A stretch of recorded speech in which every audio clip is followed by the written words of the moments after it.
माझे नाव सुक्षिता राघवेंद्र तेले. मी योग्य प्रॉडक्ट अबॅकस येथे शिकते. Ready? Yes. 34 and 55 less 23 less 11 21 21 less 7 less 40 answer 50. 72 add 12 add 15 less 30 less 9 add 14 add 25 less 42 answer 57. 46.62 कोटी रुपये खर्चाच्या पाईपलाईनच्या कामामुळे गडिंग्लज शहरातील सर्वच रस्त्यांचा बट्ट्याबोळ झाला होता आणि 2 दिवस झालेल्या वळवाच्या तुफान पावसाने गडिंग्लजमध्ये सर्वत्र हाहाकार उडाला होता। याविषयी मनसेचे जिल्हाध्यक्ष नागेश चौगुले यांनी सातत्याने आवाज उठवला। पालिकेने याची दखल घेत आज विविध प्रभागातील रस्त्यांच्या दुरुस्तीचे काम हाती घेतले असून नागरिकांनी याबाबत समाधान व्यक्त केले आहे।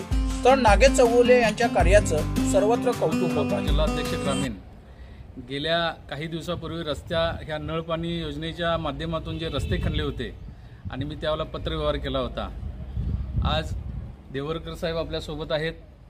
त्यांनी जसा शब्द दिला होता त्या पद्धतीने आज रस्त्याची डांबरीकरण करण्यास सुरुवात केलेली आहे।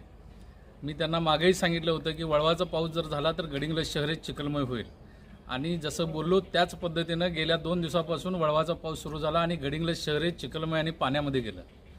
म्हणून प्रत्येक वेळेला जर वेळेत कामं झाली तर हा प्रश्न या गडिंग्लजकरांना भोगावा लागत नाही।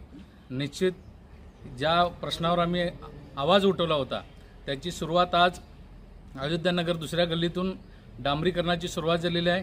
येणाऱ्या काही 15 दिवसामध्ये गडिंग्लज शहरातले सगळेच संकल्पनगर असतील, अयोध्यानगर असेल किंवा गडिंग्लज शहराच्या सगळ्याच भागातले रस्ते हे डांबरीकरण येणाऱ्या 15-20 दिवसामध्ये होतील असा मी यांच्याकडनं मला यांनी सांगितलेलं आहे आणि निश्चित चांगल्या पद्धतीने हे रस्ता करावा ही यांना मी विनंती केली।